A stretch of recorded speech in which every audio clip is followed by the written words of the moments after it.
Hello! Take 2 of doing this live stream. I don't need to wear headphones, but I feel more comfortable with them on, so I'm going to put them on. Also worried about like computer noises. Speaking of noises, I'm going to turn off my phone or put my phone on silent. Whoa! Okay, I need to post this onto Tumblr real quick. Post.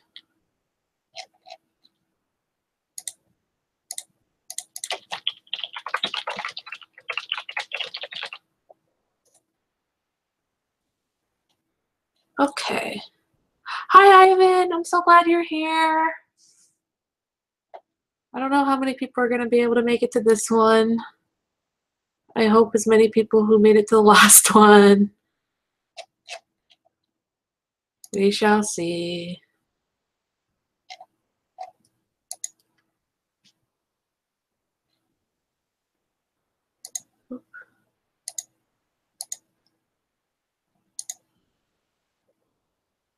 Okay, things sound fine. That's good. Kind of look weird. Whatever.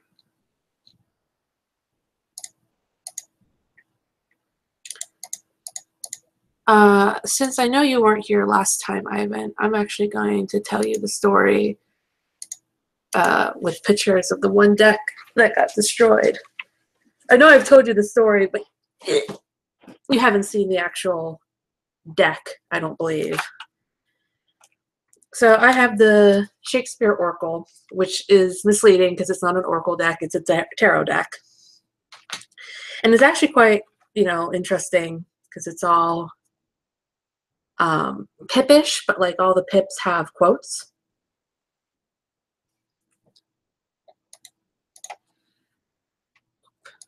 Readjust my setup real quick so I can see the chat better. Okay. So yeah, the 10 of coins has a quote, no legacy is as rich as honesty. So that's fun. And then like the court cards are people from Shakespeare's plays. See if I can find a major card. Yeah, and then we have like the major arcana also. So my friend was in a Shakespeare play, and they were doing a it's called Walk the Night in Omaha, and they were doing Hamlet, and they had like a fortune teller person part of it. And basically Walk the Night is they rent out a house and they have people walk through the house and experience different scenes, experience different characters. So it's theater, but it's not the traditional, sit in the seats and have a distance between yourself theater. There's definitely a lot more interaction. And so my friend was in it, and she asked me if I had any decks that I could lend her, because she only had like one that would be like appropriate for a Shakespeare play. And I'm like, oh, I have the Shakespeare Oracle. How about that? And she's like, oh, that'd be perfect. So I lend her this deck. And then after the show runs, afterwards, she calls me up and she's like, okay, I'm going to return your deck, but I have some bad news. Oh yeah, interactive theater is a lot of fun. I haven't gone to much. Unfortunately, I couldn't make it to Walk the Night because my anxiety was bad, and I'm like, I don't think I want to deal with spooks. But it's a lot of fun to go to interactive theater. And so she calls me up and she's like, I have some bad news. I think that your deck got a little destroyed. And I was like, oh, that kind of sucks. But at least it wasn't one of my favorite decks. I mean, I liked it, but I wasn't, it's not a deck that, this isn't a deck I use ever. It's more of a novelty deck for me.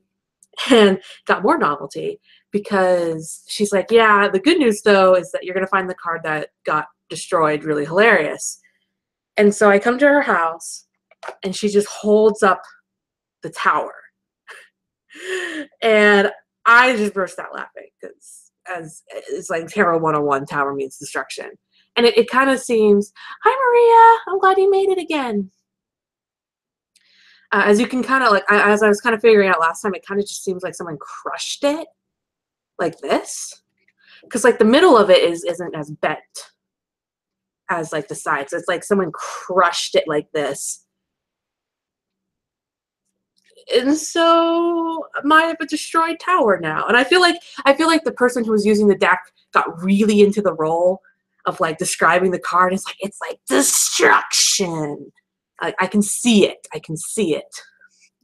So the reason I was thinking of this story last week, and the reason why I brought it up again, because I still think it's hilarious, is that my friend, let me see if I can find the picture real quick to show everyone again. Her favorite deck she brought with her to a ritual, and she also brought a bottle of holy water. The bottle of holy water got leaky and drenched her cards. Let's see if I can find a picture of them, because like, yeah, she sent me this picture, so you can kind of see like they are warped, they are bent, they are water damaged pretty badly. And so she sent me a video of her shuffling them. And then she's like, this is what I get for never repaying you for that one deck. Because she said she was going to buy me a new deck. Like not a new Shakespeare Oracle, but just a new deck that I wanted. Because I have a big wish list of decks that I want. And I sent her the wish list. And that was 2 years ago. And she hasn't gotten me anything. So I almost think it's like a running gag, or like if that was the universe's way of either like slapping her on the butt for like not repaying a damaged deck, or a reminder that she still has it. Hi, Sunny. I'm glad you're here. So yeah, that's the story of the Shakespeare Oracle. I think this like chat just might be me going through my decks and talking about stories, because I have lots. I think I do anyways. Let's see. Yeah, the universal reminder. Oh, goodness, I have so many windows open. I should probably not do it like this. Did I close out? Oh, no. I know what is going on. It's this window. Okay. Trying to see how many people are actually here. Yay, 4 people.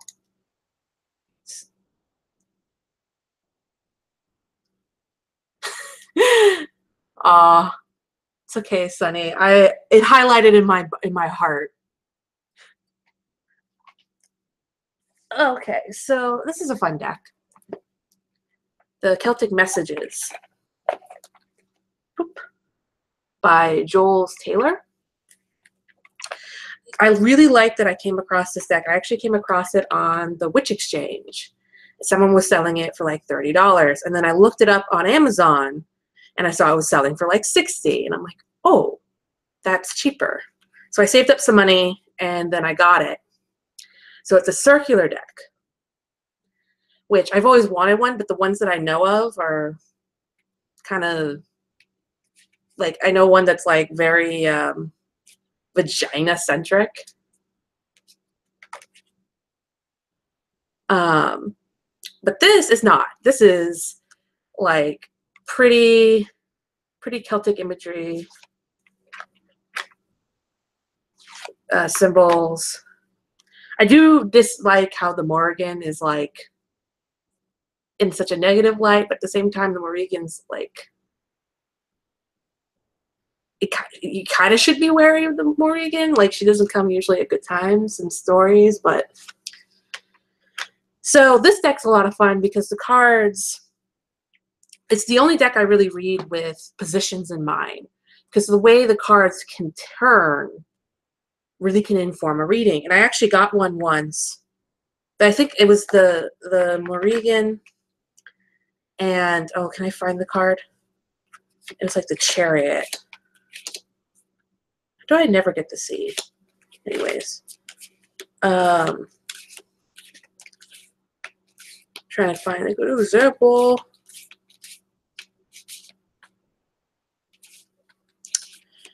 There was like a chariot. Oh well, I'll find it eventually. There was a chariot, and like it had like the Moravian, like as this, like upright, and then the chariot was like tilted, and then it was like going up a hill, and like that painted an image really well. So I really love reading this deck with the positions in mind, because the way the cards kind of like play off each other is really unique in this deck.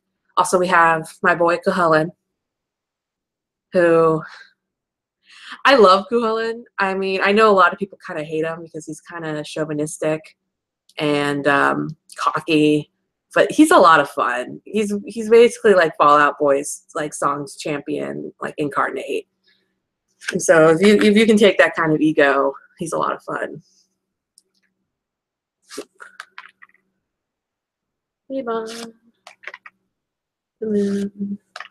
So like here's the hill.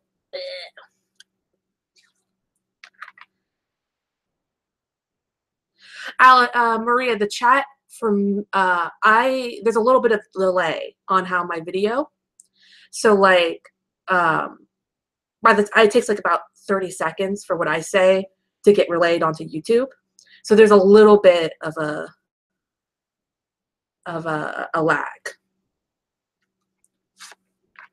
But yeah, Ivan, this is a really cool deck. I agree. It's one of the few that I haven't made a cheat sheet for, because that's something I really like to do with decks, is make cheat sheets. And I haven't made one for this because there's no possible way for me to do keywords for how every way this card can lay.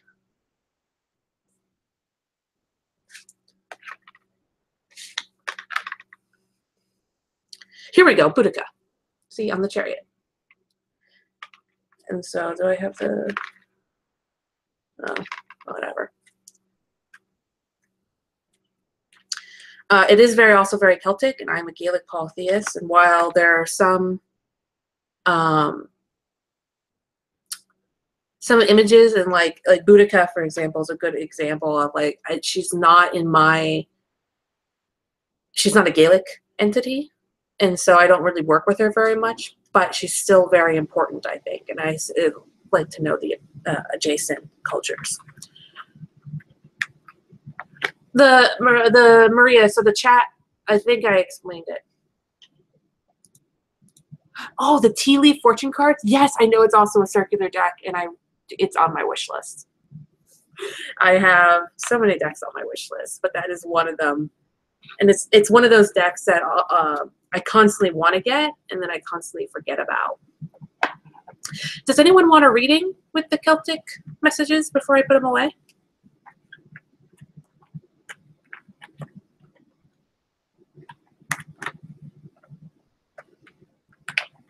Huh.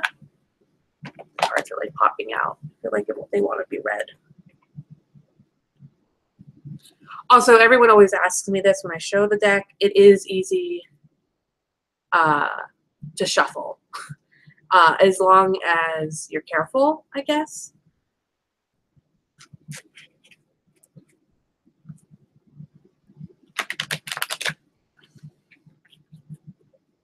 Like, see if I can like shuffle in the air, but like I can't shuffle in the air. I need something to put the cards on. I was trying, friends. I was trying, but yeah, it shuffles pretty well.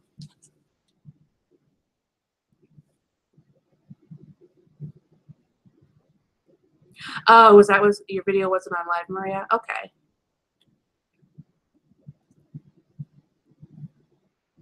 Is it maybe like from the beginning?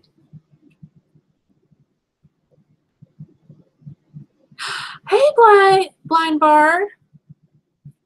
So happy to see you here.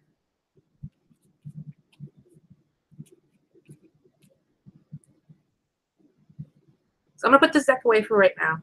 And if anyone wants a reading with it, let me know. Oh, the decks in my collection. Oh, this is a good deck. I'll bring this up. This is one I've been seeing a lot of posts about in the tarot community tags recently. someone, I don't know if someone just got it or someone just like really fell in love with it or someone just started posting more to the tags. I have the Wildwood Tarot. Well, I hope I can provide some entertainment, Blind Bard.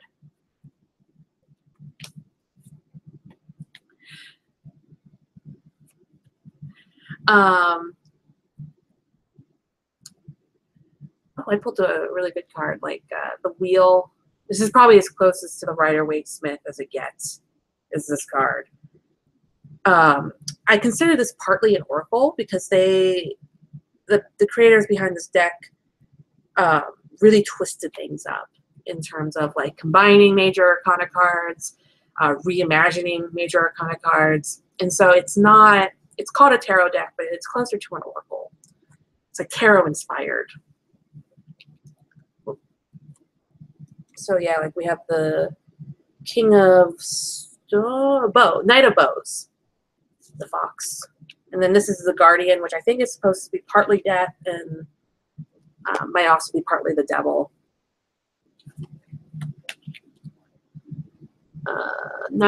King of Bows, Adder. And then the Great Bear, which is like Judgment, which was kind of a really cool take on a Judgment card. It's like this bear is kind of like guarding the way into this home, and it's like, are you worthy to enter?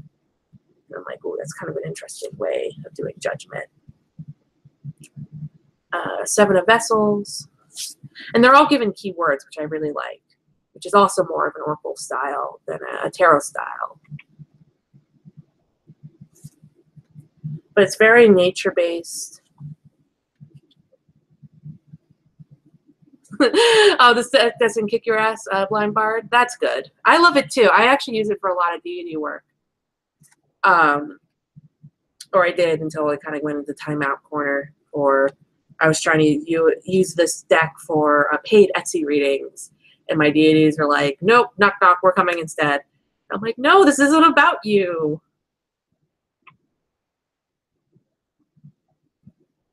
You love the 3, Maria? Or do you mean like theme?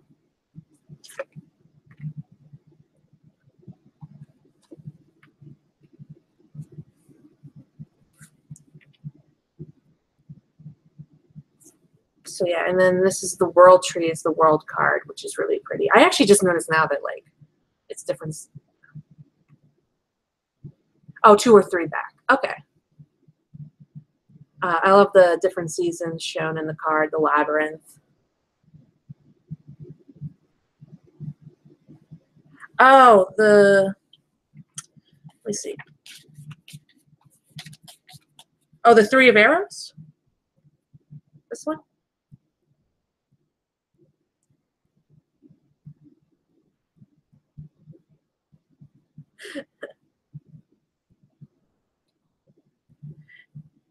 If not, there's a lot of pretty cards in this deck.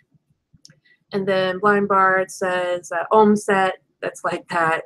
Like all my Ohm sets are the same, just different shades. But this specific one is like, nope, I refuse to read for other people. Yeah. This deck does read for other people, luckily, but I think I was neglecting my own spiritual and religious life enough that it was like, they were like, nope, we're going to get to you, and we're going to use the system of communication we're used to. And I'm like, gosh darn it.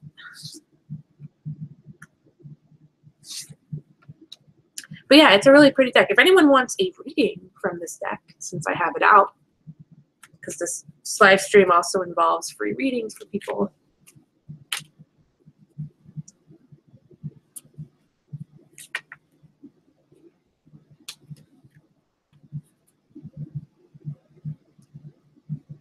When your tools conspire against you.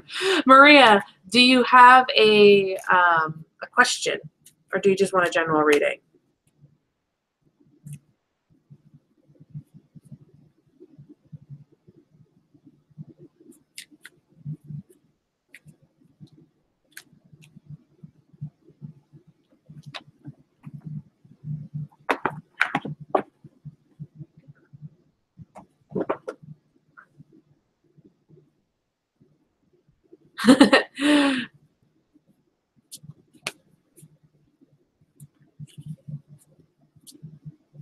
Oh gosh, what does Odin have in store for you right now? I'm not going to invoke Odin, but I will ask, what does Odin have in store for Maria right now?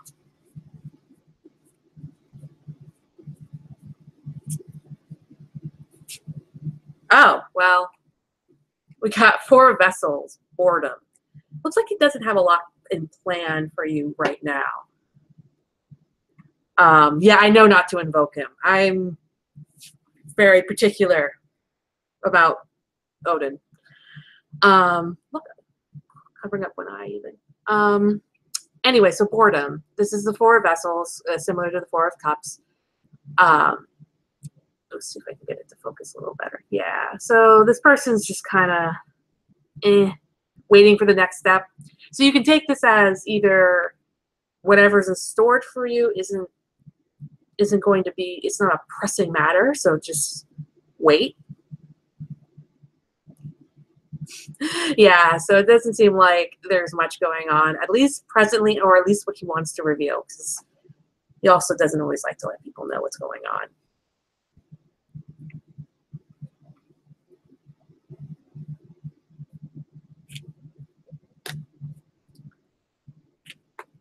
But yeah, I like using this deck. I have signifiers for certain deities. And this is the deck that made me cry once because my deities were like, I want you to be happy. Like that was like the card I pulled was happiness. And I'm like, oh, you guys are so great. So this deck means a lot to me. It was also a gift from my one friend. We'd had a Secret Santa exchange.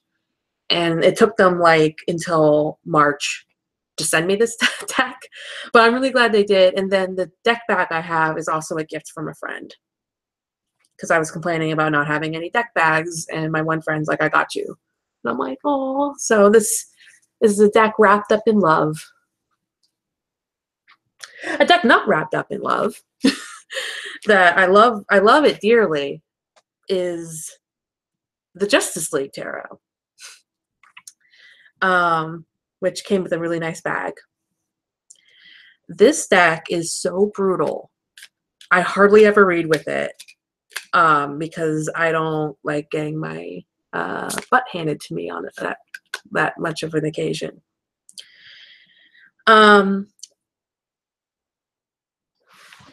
Aw, Sunny. Sunny says that she is not the deck wrapped up in love. And it's like, Sunny, you are. You are, Sunny. It's a very important deck to me because my fiance got it for me. Batman's Justice, of course. My fiance got it for me as like I'm sorry I was being a butt gift. And when I got it, I sat down with him and we went through the entire deck together, talking about different characters and different cards. Oh my God, this being Mr. Freeze.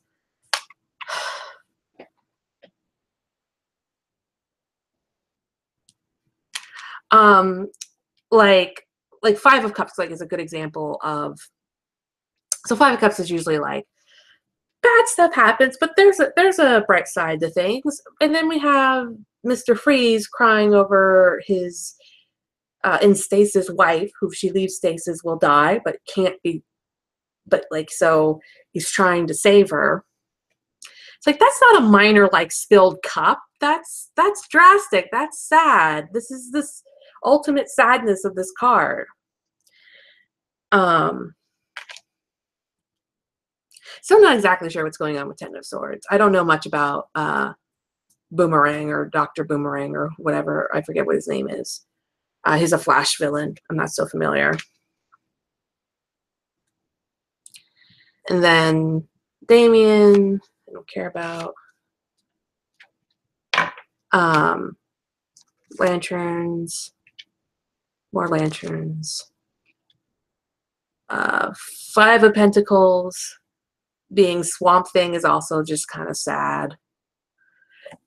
I really like this deck though because it's a fandom deck that obviously they put a lot of thought into. It's not just throwaway or shallow understandings of the card. Like there are layers given because of the characters they picked. Like the Empress being Poison Ivy. Now she is about like the Empress is like I always think about, you know, nurturing the environment, and it has that very like naturistic aspect. But the Empress being Poison Ivy is like, oh, that's kind of like all you do is care about the environment, and then, you know, screw people. People are evil. It's like, oh my gosh. So these like a lot of these cards, definitely because like Batman villains um, there's many Batman villains in this deck. It kind of takes like negative aspects, like Ace of Pentacles being Bane, because Bane gets his power from this chemical, but it's like kind of like almost like a drug addiction. And it's like, yeah, you have a surge of material growth, but was it worth it? So like this deck is harsh.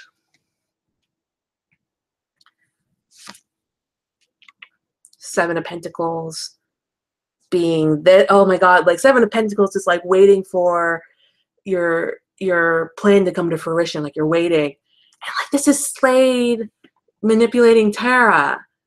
Like that's awful. That's an awful plan to come to fruition. Don't do that. So this deck gives me a lot of feels. And then also a lot of confusion. Like, I'm not terribly familiar with who Three of Wands is. I don't know who this is.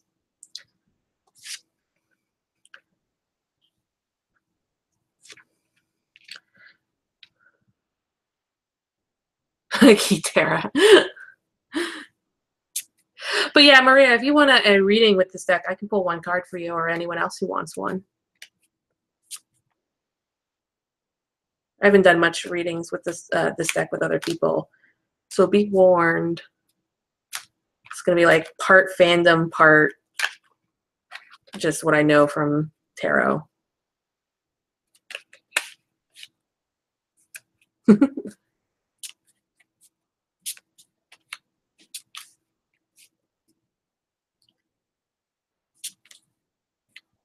You want to see the moon, Tiny Oddity? Sure. I actually forget who the moon is.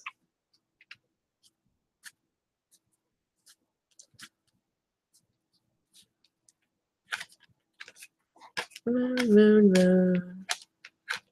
Oh, it is. Oh my god! I believe. Let me double check real quick. I have. I don't want to be wrong live on stream. I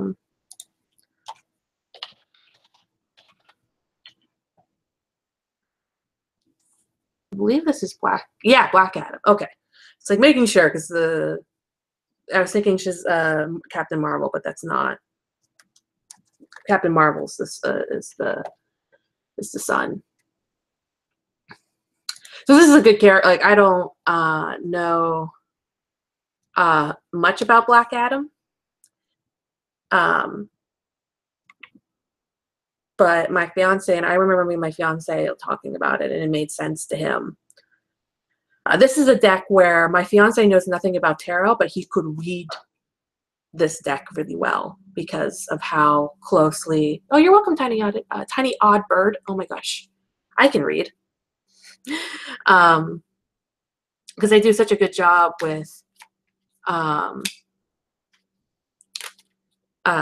the characters and picking the right characters in the right moment of that character for what is going on in the card. So yeah, this deck means a lot to me, but it's very abrasive and gives me a lot of feels as a DC comic nerd. I haven't read the comics, but I mean, I watched Justice League, I watched Batman, I watched Superman.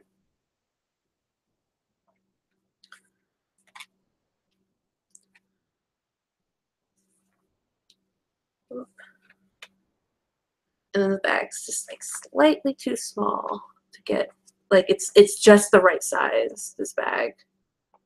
So it's like, oh, that's the other thing, like the cosmetic of the deck, like this card stock is solid. Like this deck is indestructible,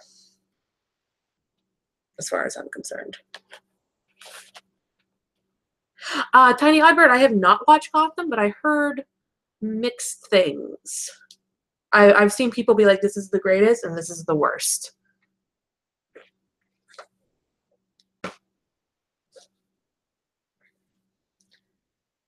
Ugh.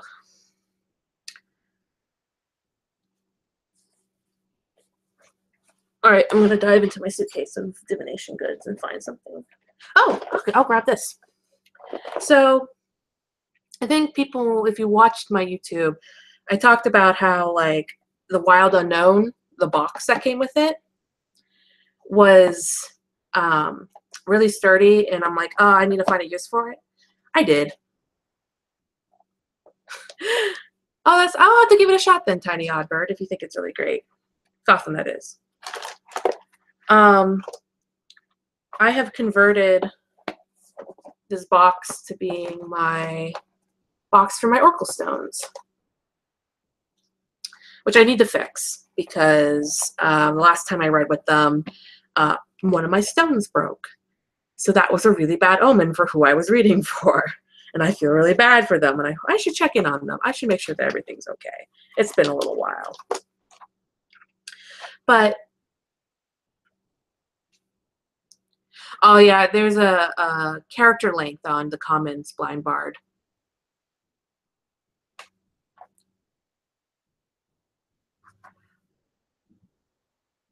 Yeah, so I'll go over the Wild Unknown in a little bit as well, Sunny. But like, I'm talking about right now my Oracle stones, which I forget which way this stone is supposed to go. I think it's this way. So like this is sky, and then like this represents honor, and it's a bunch of Gaelic ideas. This is community, so like many hearts together, and like the idea behind them being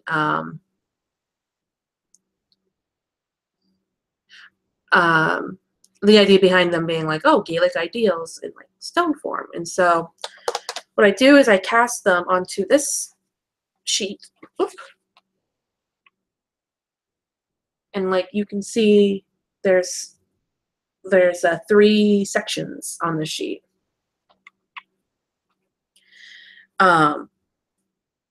And the idea being the top section is sky, the left section is earth, or is land, and then the right section is sea. And so Tiny Oddbird, the symbolism is like partially my own symbolism and partially what goes on in Gaelic lore. Like community is an important aspect of Gaelic lore. So I made symbolism, like the many hearts together isn't really symbolism that you find in Gaelic lore, but like community is. And I'm like, oh, how do I represent community? Many hearts. Oh, I even just noticed my pie earrings. Yes. I'm dressed very nerdy today. Yeah, Gaelic, Blind Bard writes, Gaelic divination stones equal awesome concept. They are really awesome. I love, it's a lot of work reading with them because it's a lot about how connections, how they line up together on the spread cloth, if they are outside the spread cloth. Ends up being a pretty intensive reading experience, but it's a really good one. And then Zoya, I hope I'm pronouncing your name right, Zoya, said, such a good idea for the box. I've been wondering what to do with mine for so long. Yeah, and I have another divination box that I'm like, this is such a sturdy box. I don't know what to do with it because obviously this is huge. Like, I don't want to keep my deck in it.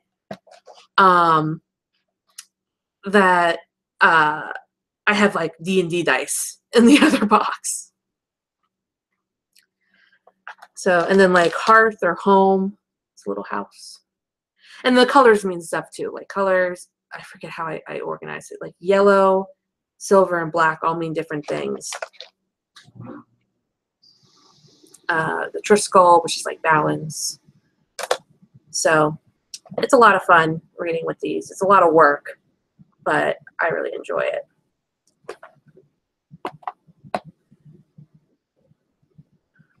Speaking of Gaelic things, I picked this up from my parents a while ago, this little tin with the tree and the fence. And I'm like, ooh, I don't know what to do with it, but I want it. And then eventually I got the inspiration, open this up, to do ohm dice. So I bought blank dice and put ohm on them in different, like got them up to, there's like 20, oh my gosh, I'm really bad with ohm. Like I got dice to hopefully like make myself better at it. But so like there's 25 ohm letters. Oh, Blind Bard, you work with ohm dice too? That's awesome. Yeah, I also have yes no ohm, which is what this is, which is kind of hard because in Irish there's not a yes no, but I found a yay nay kind of dice. And then I have a blank on each dice. So it's 6-sided dice. I got 5 of them. And then there's a blank, so if like that letter doesn't come up at all, it'll blank. It'll be a blank. And then I made my little insert of the Blind Bard says, yeah, I'm having a custom set made Braille dice. Yes, that's gonna be awesome. Oh, I'm so excited for you. So I have a custom little sheet here where so I have like the land, the sea, the sky, which is the Gaelic cosmology, the land, the sea, the sky. And then I have a reroll section where it's like take that dice, but also re-roll it again. It's a very funky system. I haven't really had much success. This is the re-roll, Maria. So 2 R's. I could have just probably written re-roll, but I'm like, I'm gonna make it simple. It's gonna be cool. So like the idea is you roll the dice, and then you see where they land. And then it being in the sea means something, it being in the land means something, it being in the sky means something, it being re-rolled means I have to re-roll them again. And excuse me. And take into account what the dice are here and then also re-roll them. I'm really bad with ohm is the only problem. So like I have no idea what I just rolled. Like I don't know what letters those are. It's quite awful. But I'm trying to get better. And I'm having, if I can find it eventually while I'm going through my suitcase full of divination tools, because that's literally what's going on here. I have a suitcase full of divination tools because I needed to transport them from the bedroom to the living room somehow. Someday I'll figure out ohm. Someday, but not today.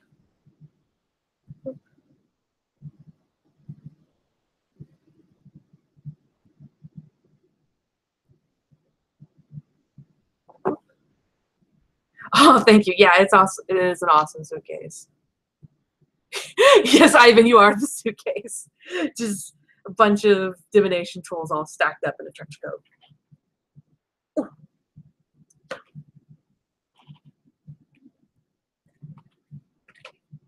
Oh. Get some of my smaller decks. So while we're still talking about ohm, I did get ohm cards. Because I'm like, oh, maybe this will help.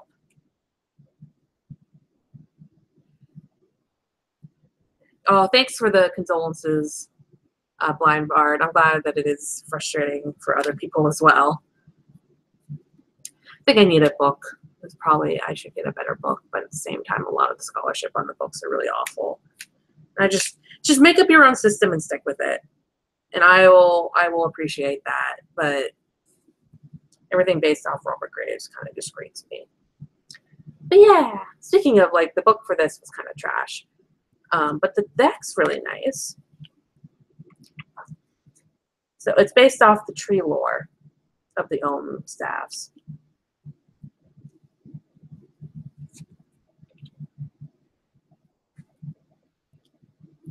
I think what, yeah, as Wine Bard puts it, the best thing to do is to do personal translations. I think, yeah, what I am going to do is like meditate on both, maybe like pictures of these cards, or maybe get another deck that has better illustrations, and then also meditate on the kennings. But yeah, these are really pretty. And then they added some, like this is Grove. Like Grove's not an Ohm letter. C was also in here somewhere. But like Fern, that's an Ohm letter.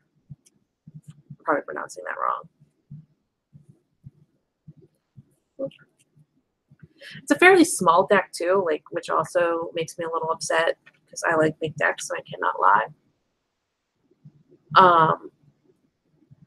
But it's pretty. It's nice, simple illustrations.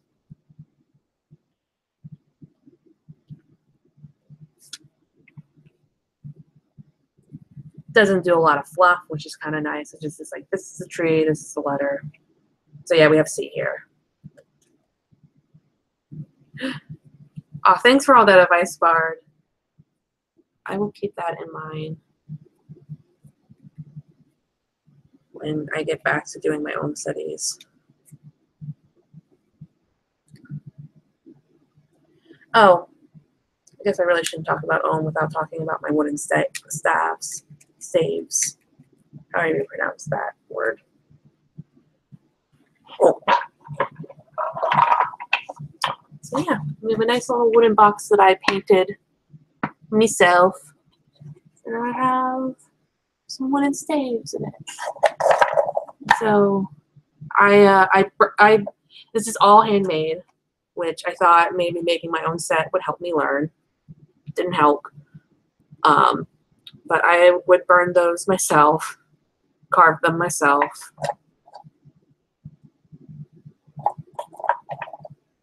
And they came out really nicely. But I don't know what they mean. So I'll work on that someday. I have enough tools at this point where I just need the knowledge. This wood what wood are the staves made from? They're made from a tree branch from where I used to live somewhere else in Omaha. I had a branch fall off of a tree near my apartment, and I kidnapped the branch, and then I sliced it up and made the staves you see here. So I actually don't know what kind of tree it is. I actually forget. I know there are people who make Ohm staves on Etsy from like each one of the tree branches that the tree Ohm is based off of. So that's kind of neat. But mine's all one type of wood. So yeah.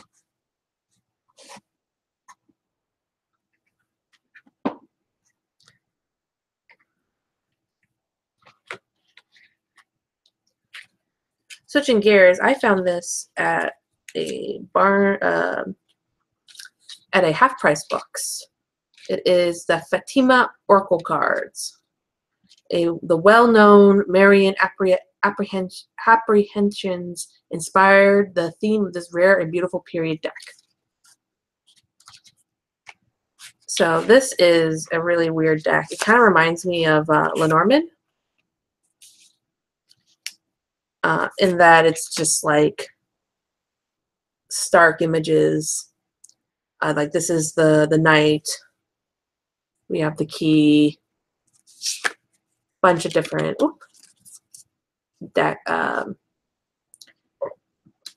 Excuse me. A bunch of different like keywords, and then it's very fortune telly. Like, oh, and it also incorporates upside down, which I didn't really like. Cross. I haven't read very much with this deck, but I like it, and I think like now on Amazon it's like $15, and I got it for like $4. I don't know if Half Price Books sells them anymore. But it's a very, kind of reminds me of, oh, that one artist who did the Campbell's can. I should know, Warhol. Anthony Warhol? No. Gosh, I can't believe I'm blanking on his name. He's from Pittsburgh. I'm from Pittsburgh. Who's this? Young man. Andy Warhol. Thank you, Ivan. Thank you. I'm like, it's not Anthony. Andy Warhol. That's right. These guys kind of remind me of him. Even though I can't remember his name, apparently.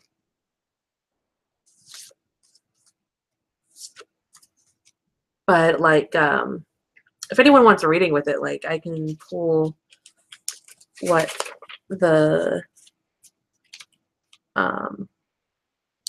it's from a Portuguese village around 1927 by an anonymous Italian illustrator who may have given it its name because of personal devotion to the Virgin Mary. In any case, the Fatima oracle cards belong in the tradition of Leonard's syllabus. Oh, so they are like Lenormand, not Leonard. I can't speak.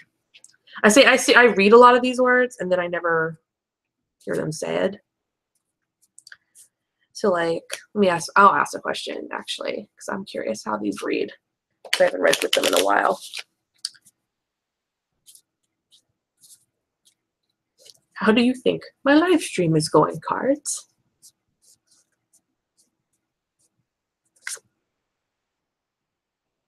So I got the lilies, but I got them upside down. So let's see what that foretells.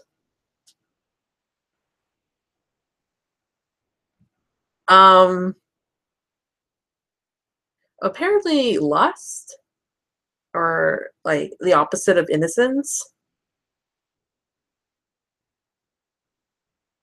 I don't know if that makes any sense. Fatima cards. If it was upright, it's purity of feeling, simplicity. So I like that more. I don't think I'll read these cards for the first because I like the upright meanings a lot more, where it's like, oh, deck lust. There we go. Oh, Ivan decoded it. Decoded the message. It's like, I'm not wearing anything revealing right now. Maybe everyone's after the pie card, the pie earrings. But yes, deck lust makes a lot more sense.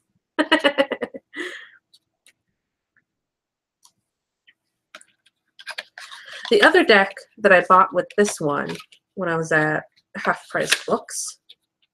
It's all back. Oh, lilies have to do with mornings, Tiny Oddbird? I didn't know that. That's not what this card meant. But like, I don't know if it's a Lenormand situation. I know that like deviating off meanings is a big no-no, which is also why I don't really like this deck. And I don't like Lenormand that much because I like having personal associations with cards, like the relationship I have with the deck. And it feels like with like Lenormand, it's like a key means a key. Rawr. That's my interpretation of Lenormand. That is how Lenormand sounds in my head.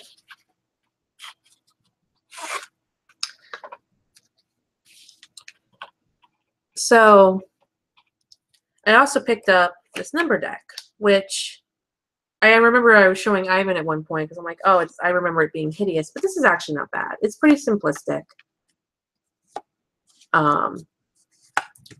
It's not 1 through 100. It's like 1 through 9, 0, and then other important numbers like 12. Limonards.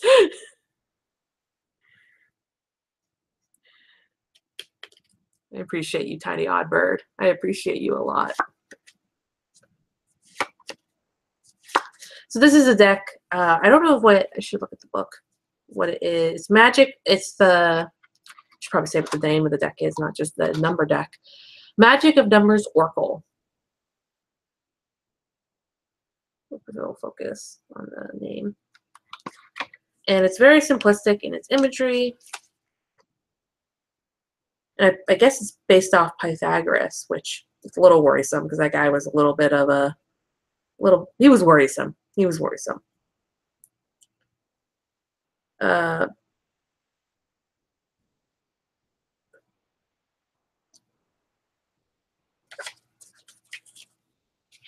Yeah, this would probably be really good for numerology work, Maria. Definitely, like, I feel like this is definitely a deck you could go off on your own personal associations with the cards. Depending on, you know, how you view, like, number 10, or, you know, how you view the number 19, and so forth.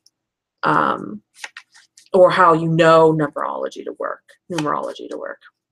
But otherwise, like, the deck has its own, again, a little booklet. They're from the same, like, publisher. Who published this? Louis Scabio. Another. Tiny Bird says Pythagoras made learning algebra heck at least. Yeah, he had a whole cult dedicated to math. Like, that's how much he was like, math is the answer to everything. It's like, okay, calm down there. Like, I don't think people were allowed to speak in his cult because, like, speaking wasn't as pure as mathematics, which, oh my gosh. But yeah, let's see. Sonny, you are not the cult. Well, maybe. A little bit. Maybe. He's the new American Horror Story theme. I don't know what you mean by that, Sonny. Though I am worried.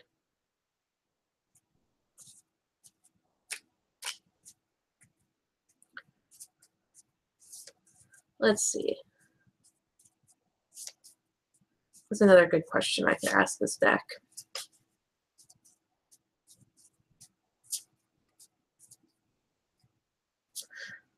You're right, Ivan, Cult of Sunny. Oh, the new Cults and Clowns? Okay. Well, the new American Horror Story. How will it go, cards?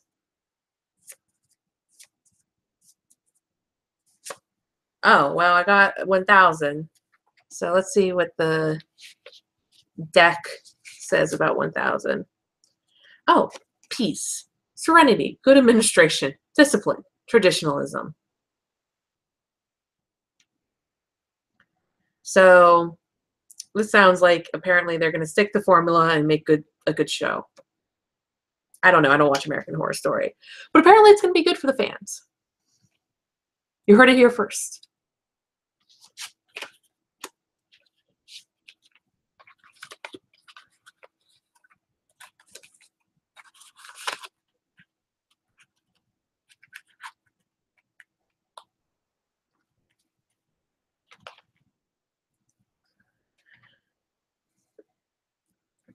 Oh.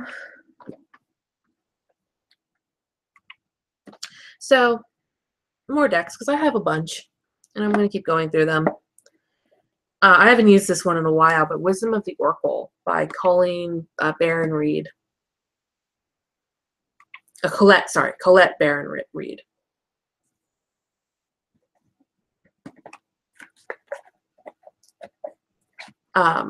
This deck means a lot to me, actually, which is why I like kind of partially picked it up. Because someone anonymously gifted it to me, and like I have the cutest little message that they sent me, which was, you did a few tarot readings for me, which I am very grateful for. I want to give you something. It's not much, but I hope you like it. I hope you have a nice holiday. Made me so happy.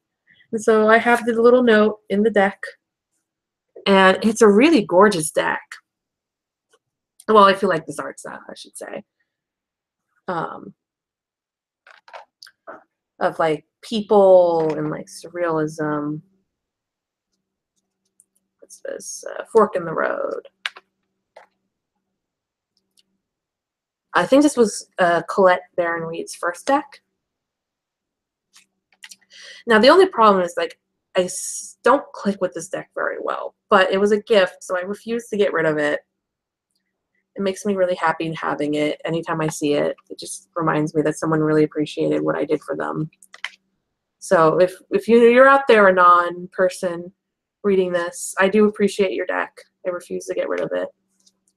And like looking back on it, like I like these cards. I think part of it is that by the time I got this deck, I stopped reading reversals, and Colette, oh my gosh, her name's not Colin, or Colleen, neither are. Colette Baron Reed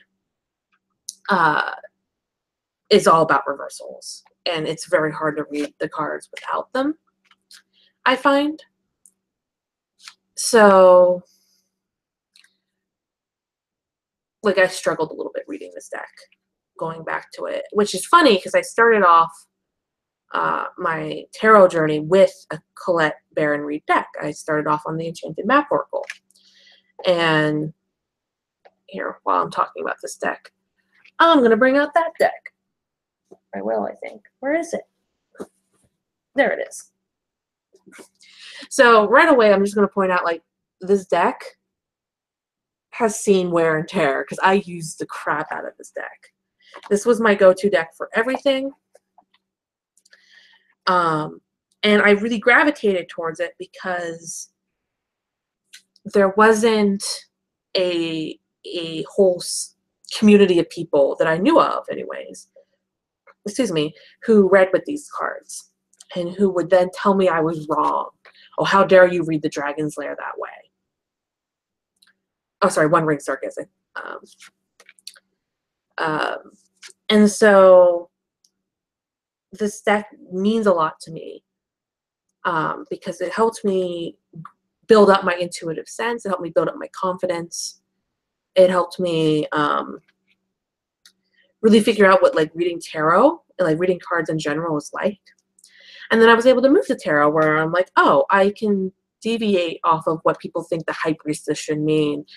As long as it makes sense to me, then it's valid. Maria says, I wondered about this deck. It's a really nice deck. Again, like I'm going to point out like my edges are worn because I use this deck so much. I find that the only kind of downside, the more I've expanded my kind of deck collection, is that this deck is very introspective and very personal work. So if you're like, oh, how should I handle this relationship I have with someone else, the deck's kind of leans towards self-evaluation. Also, Luca came to join us. Hi, Luca. You're such a good baby. Here, let me hold up my cat so everyone can say hi. Luca, you're gonna say hi to everyone. Yes, you are. Yes, baby. Say hi. Ah.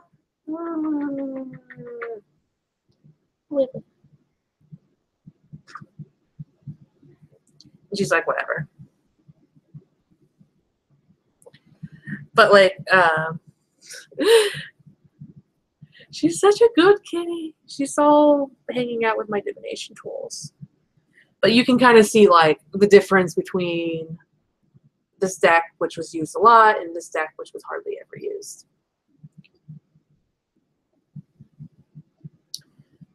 I should probably maybe make Etsy readings that are specifically for introspective questions, because this is back to the Wisdom of the Oracle. Because this deck also is very introspective. Colette, oh my God, Colette Baron Reed is very into like introspection. The Enchanted Map is based on. Hi, Luca. You like this deck too? Like the Enchanted Map is based on the idea of making your inner mind a map, and like following through. and like how you follow like your map, like different landscapes and different areas you have in your head, like the dark areas of your brain where you have bad memories, and then the lighter areas of your brain where you have good memories, and then your problem solving area of your brain, and like everything being its own thing. Oops. Hold on 1 second.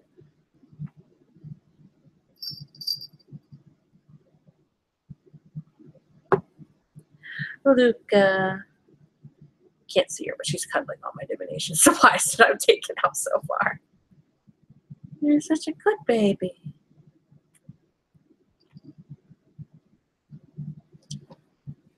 But I do appreciate these decks a lot for what they taught me. They're pretty, they're gorgeous, they're very, I feel like a lot of the images give you ways to think about. Like there's a lot going on in an image. You can kind of derive your own meanings just from that. Luca's head bombing me. She's such a good baby. Yes, you are. Yes, you are. Yeah, she's blessing my divination supplies for me. Does anyone want a reading with either the Enchanted Map or the Wisdom of the Oracle? Actually, I'll do a card for each. But I've mentioned it in I mentioned how the Oracle was the gateway to my tarot studies in like little ways, but I haven't made like a long post about it. Should probably do something like that on WordPress. Reminiscing with this deck.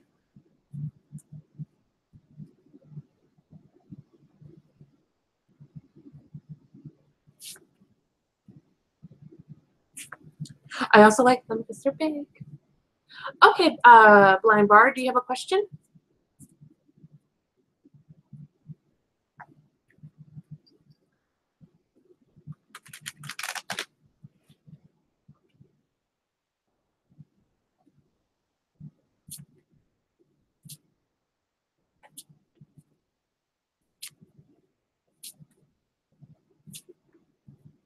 Okay, I'll ask for a general reading for you that is perfectly fine. What do you need to know?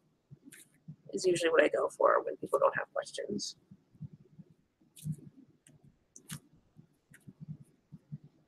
Oh, goodness. Oh. So I pulled for you the One Ring Circus. I've been talking too long. I'm starting to stutter.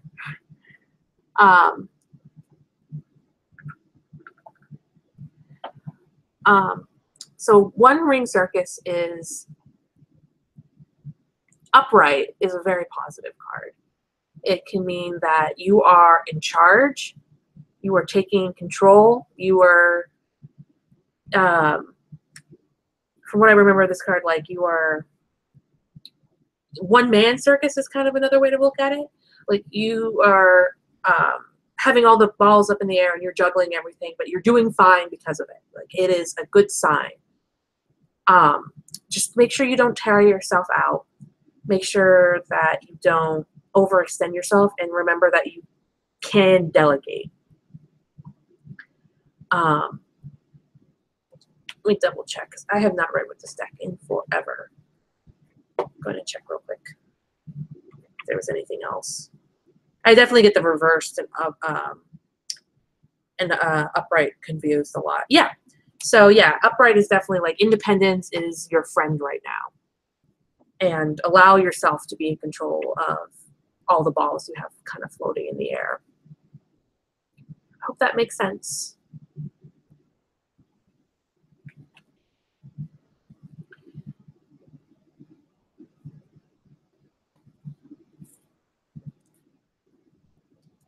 And then Tiny Oddbird asks, may I have a card too? Would you like a card pulled in return? I don't need a card pulled in return, though I do appreciate the offer. Actually, I take that back. I could use a card pull return. I don't turn away readings. I would take a card pull in return. But let me get to your reading first.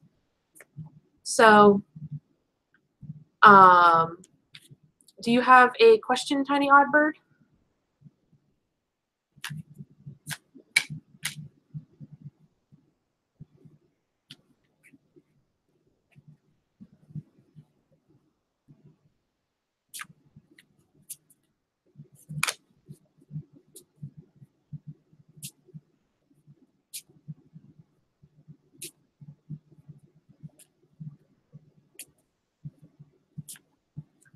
Did you have a question, Tiny Oddbird?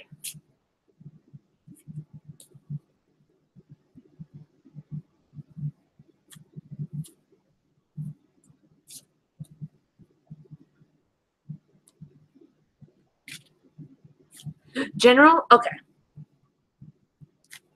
So what does... Oh my goodness. The cards went everywhere. That's... I don't know what sign that means. I think it means that I can't shuffle.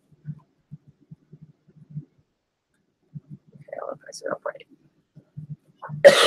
Or I should say, or not. Messed up. So what does Tiny Oddbird need to know? Luca. Ooh, okay. So this was a card I'm also going to take a quick look at the book for. Yeah, okay. I remember what's going on. This is a weird card because the reverse is kind of the same as the upright. So this is rock bottom. You can't go any further the way you're going with a situation, with a person, with an idea. All roads are leading to a hard rock bottom, bedrock if you play Minecraft. Like there's no further you can go. And so it's kind of like a learn to accept this and then reroute. It has to, it sometimes has to do with like bad habits that someone might have. Like a gambling habit, like alcoholism, something like that. But I'm getting more of a sense from this card that some idea has just ran its course. Some project has just gone. It's called right out. Sorry, Tiny Oddbird. This deck's it's a nice drag. It's a nice drag deck, but it is also. I mean, it wouldn't be a very good deck if it didn't have if it was all positive all the time. But yeah, so I'm definitely getting the feeling that's more of an idea or a project that has just run its course. There's no way further you can go, and you just need to reroute.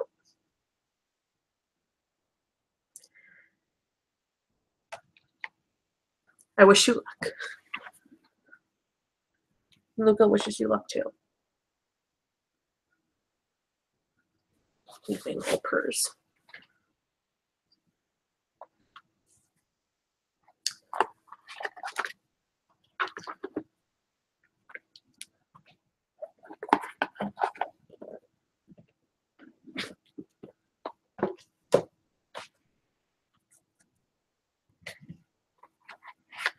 So yeah, I'm gonna put the lid, and then I also have to complete the collection. Actually, no, it's not complete anymore. Oh. I consent for how the weekend will go. Is everyone else okay with that?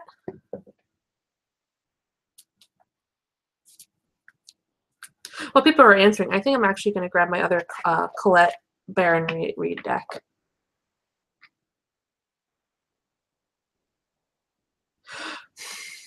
Details, details. Oh no, Tiny Oddbird. Oh no. I feel called out now.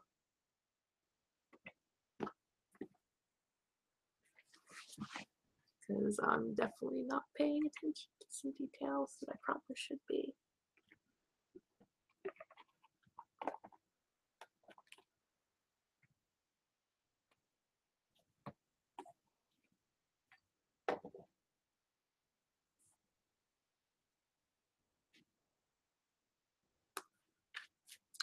At some point, I'm going to need to get the Good Tarot, because that's also by Colette Baron-Reid, I believe. And I have like every other deck that she's made. I just pulled out Wisdom of the Hidden Realms. And this is a really interesting deck because they're all different people. Different like occupations, doing different things. This is the Metal King. Metal. Not that kind of metal. The Queen of the Light. Okay, Tiny Eyebird, please do. Because I have an idea what that card means for me, but I'm interested in your interpretation too. So, for the weekend, I'm going to see what the Wisdom of the Hidden Realms has to say about how the weekend will go for the majority of us.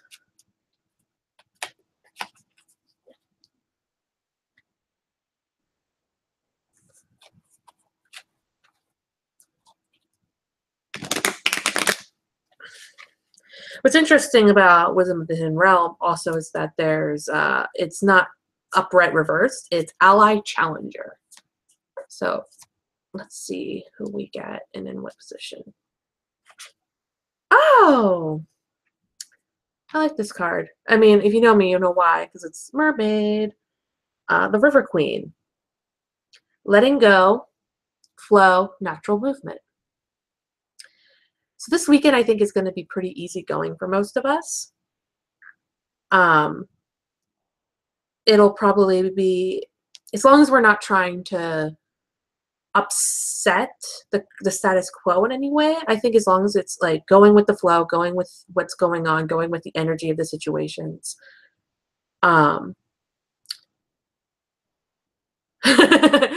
Maria's out of the majority. It's going to be an easygoing weekend. As long as, like, again, as long as you're not trying to go against the flow of anything. If, you know, you can just coast on by, it'll be best. Well, being busy doesn't necessarily mean you won't have it easy going. It probably means that you'll flow from one event to the other. I imagine as long as you go, again, with the flow of how everything is going, it'll be for the best, versus trying to go upstream, trying to not have a busy weekend when you are having a busy weekend, for example. Trying to deny that you're busy. So yeah, that's what this the Wisdom of the Hidden Realm. I also like this deck because there's like little archways, so it's like you're peering in to this little into these little scenes and like meeting these different characters through like archways, which are very liminal spaces. And yeah, Maria, I totally understand being stressed,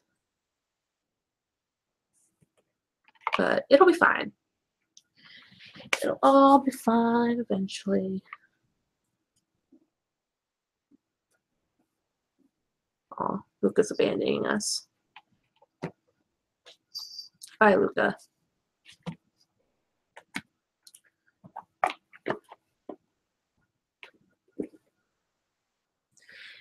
And then, so yeah, I have. Okay, talk to you later. Later, Ivan. Bye.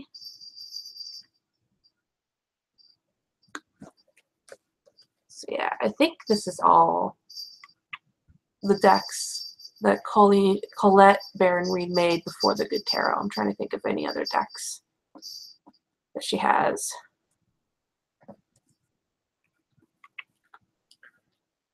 Oof. And then I also got these two decks by Stephen D. Farmer, which are very limiting, I found. I like them for what they are, but like Earth Magic is a very, very optimistic deck. And then the images are not very provocative, like Summer Solstice, Radiance.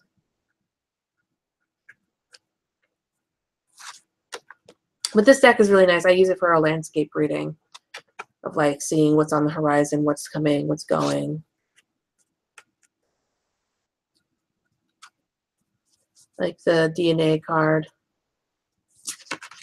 Oops, desert.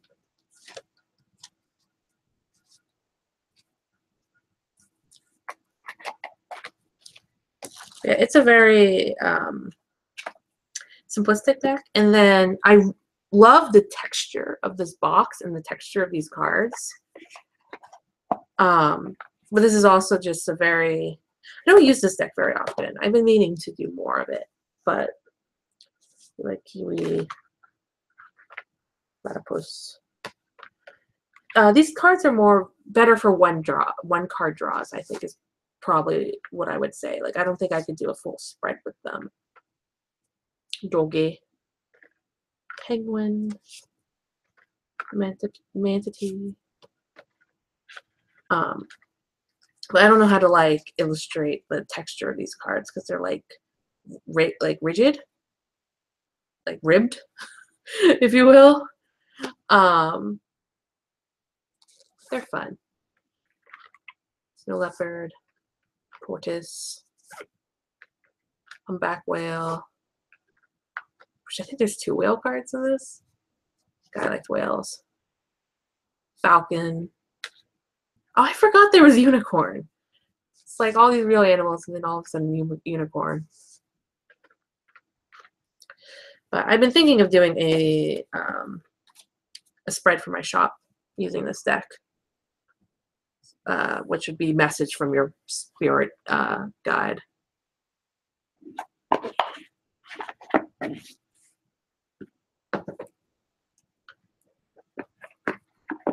Oh, is there a whale in Earth Magic? Is that what I'm thinking of? Well, he likes whales regardless. I have a bunch of Hay House decks, evidently. Before I go any further, speaking of animal decks, I also have Animal Spirit,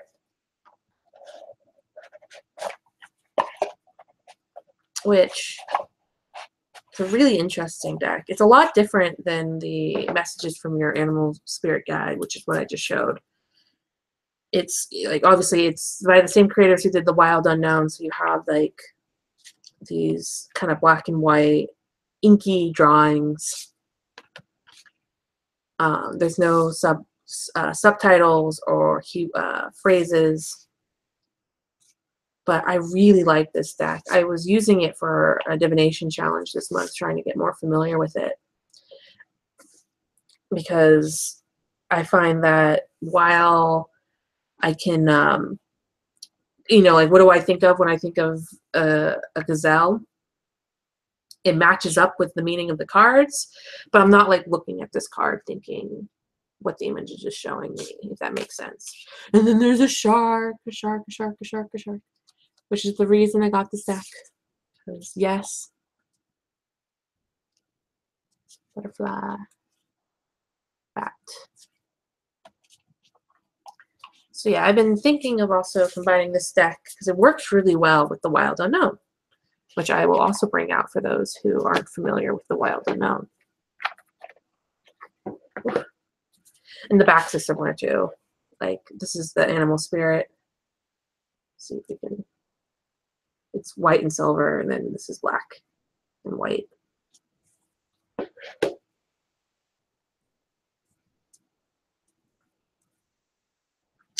So yeah, this is Mother of Cups, Judgment, Pentacles. Some of the cards are a little pippish like this, and that's a little unfortunate. But like it's still, I still like this deck a lot. I still connect to it very well.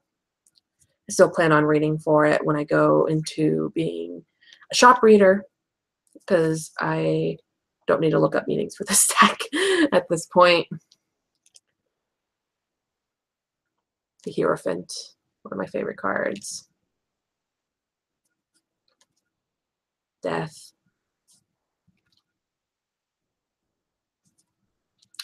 So yeah. So these decks, they play really nicely together, and I just need to figure out what kind of spread I want to do and what kind of reading I want to do with them. And then I'll list them in my shop for fun. Because that's how I justify having all these decks, is that I do a different reading in my shop for them. Does anyone want a reading with the Wild Unknown since I have it out?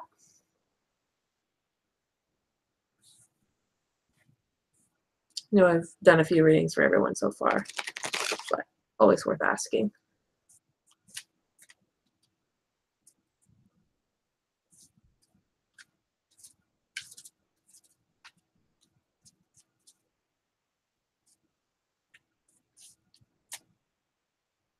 Sure thing, Sunny. Sunny wants a general reading.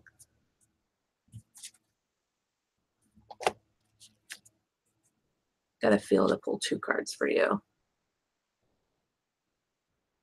So I got Daughter of Swords and the Moon. So, being that this is an owl, I almost feel like traditional moon meanings aside, this card's about coming out and letting your inner Daughter of Swords come out. Daughter of Swords being the Page of Swords. Daughter of Swords reminds me of someone who's very eager to start. Your wig.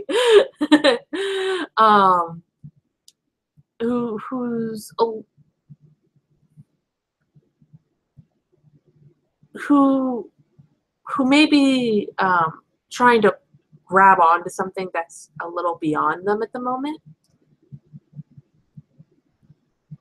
But like I see this as being very reinforcing with the Moon card, that you should reach for the stars, so to speak. You should try to grasp onto the sword the best way you can. It will be messy. It'll be won't be easy, but like own who you are, own what you're growing to be, and understand that you're growing. Understand that you're still learning, but it's okay to be as confident as you are, even though you still have a long way to grow. That's okay.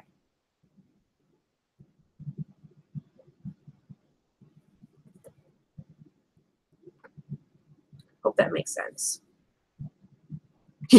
Oh no, my other wig.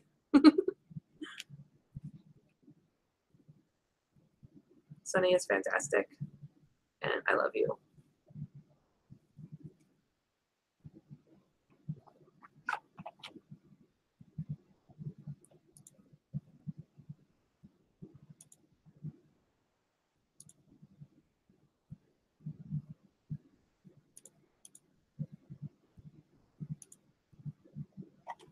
Hearts. I think I might end the stream a little bit early because I'm getting through everything pretty quickly. And I've also managed to get through most of this without my fiance coming home, thus irritating the dog. I think one of the last decks I want to look at, if I can find it.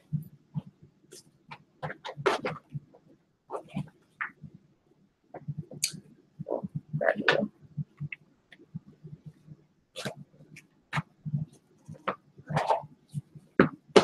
There it is. Okay, Maria. Hopefully we'll still be here when you get back. One of the other decks that I don't know. Oh, let me grab the book. So a while back when I was at Half Price Books, I came across the Inside Story Guide. Are there any decks that I have that I don't have that I want? Yes, Tiny Oddbird. I have wish lists. I think like the Tea Leaf Oracle is a good one that just got brought up that I really do want, and will eventually someday get. The most recent 2 decks, tarot decks that I've been really after, or the Slow Hauler, which I have no excuse not to have because I just need to save up money. And then the Luminous Tarot. Luminous Tarot is on Kickstarter right now. They got funded, and I'm super excited. I just now need to, I backed them, so I'm just waiting for the deck now. It's going to come out in February, but I want it now. It's a very pretty deck. Let me see. Let me see if I can link it real quick.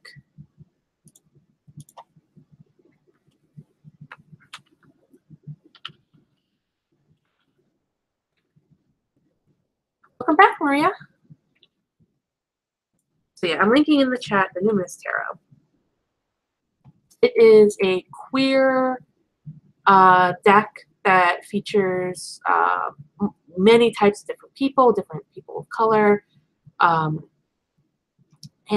to nudity. I forgot about nudity. There's nudity in the deck.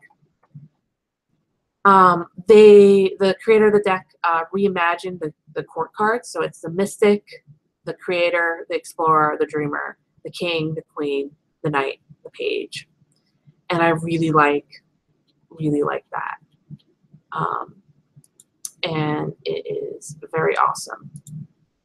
But yeah, otherwise I have, for those who are curious,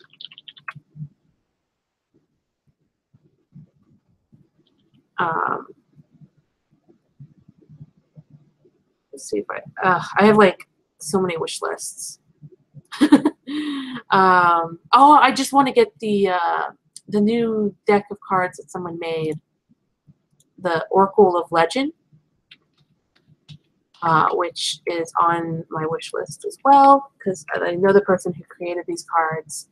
They did a really great job. Yeah, right, Tiny Bird? The Numinous Tarot is beautiful and gorgeous, and you should back it. Give them all the money.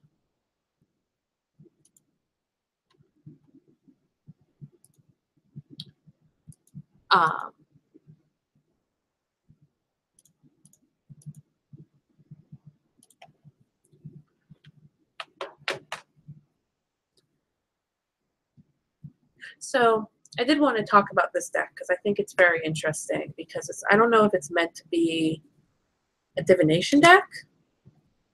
Actually never really I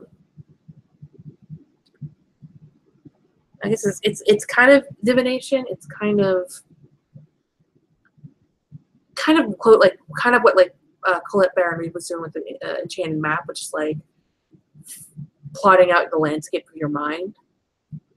So this is meant to be very introspective. And it's oh my gosh, I don't even know how many cards there are, but it is a pretty substantial deck. And so they have like lion, tunnel. It's very keyword oriented, but there's a lot of words, and shadow.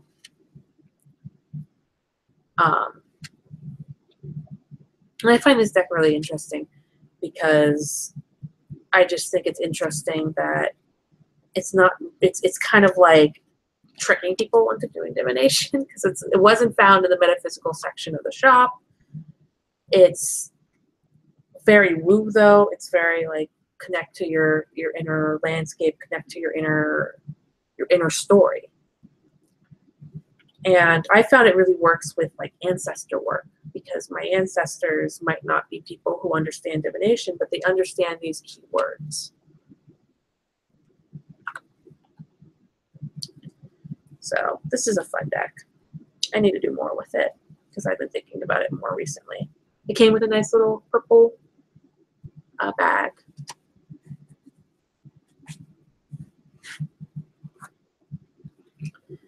And then the last deck I think I'll talk about for today is my Hanson Roberts Tarot.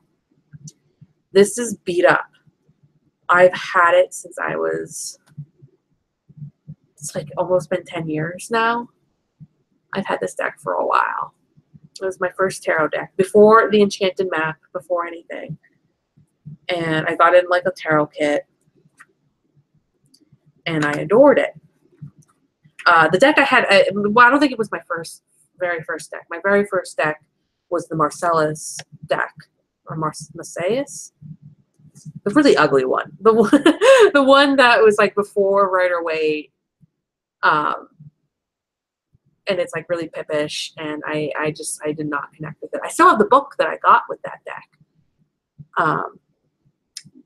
but I ended up getting this deck because I didn't like the Marcellus deck at all. And this is kind of where I picked up my aesthetic choices, where I love colored pencils. Love colored pencils. And I love the colored pencil work in this.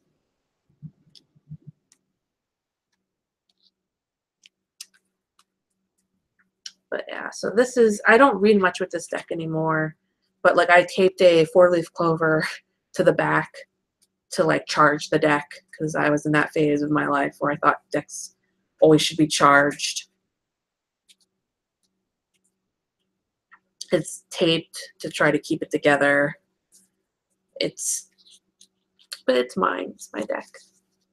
I do want to get the full size at some point because I don't like the miniature. It's too tiny.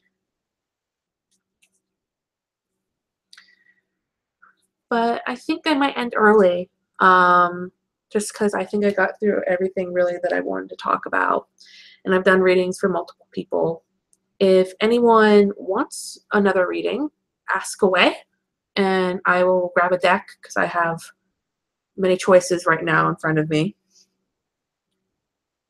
Or any other questions about my deck collection, about my divination collection, about my shop, about anything.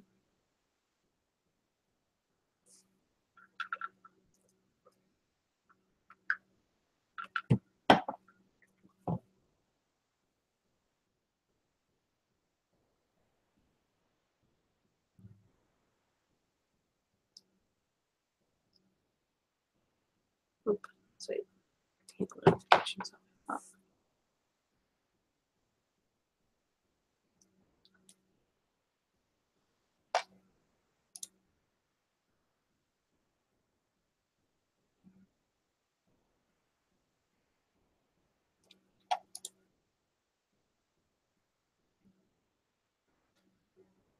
Oh, okay, Maria, do you want to link your blog so that other people know?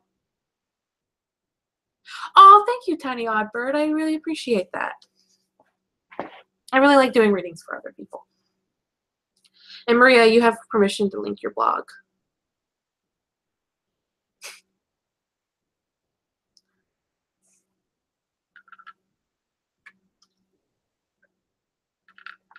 I should say you have verbal permission. I don't know if you can actually link stuff if you're not a mid.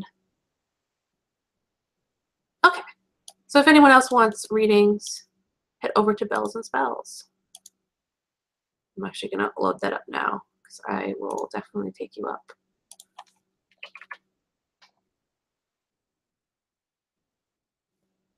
Because yeah, I think that one of the best ways to learn a deck is to just read for it and read for as many situations as possible. And the best way that I do that is by I do free readings on my tarot, on my blog every so often. So if you're familiar with my blog, you know that every so often I'm like, I have a new deck, free readings for the next 2 hours. And like going through all my decks make me really want to like do free readings like every week with a deck that I haven't used in forever. Because this was a lot of fun. I liked like bringing up the Enchanted Map again, going through the Wisdom of the Hidden Realms. It was fun. But yeah, I'm getting a little sleepy.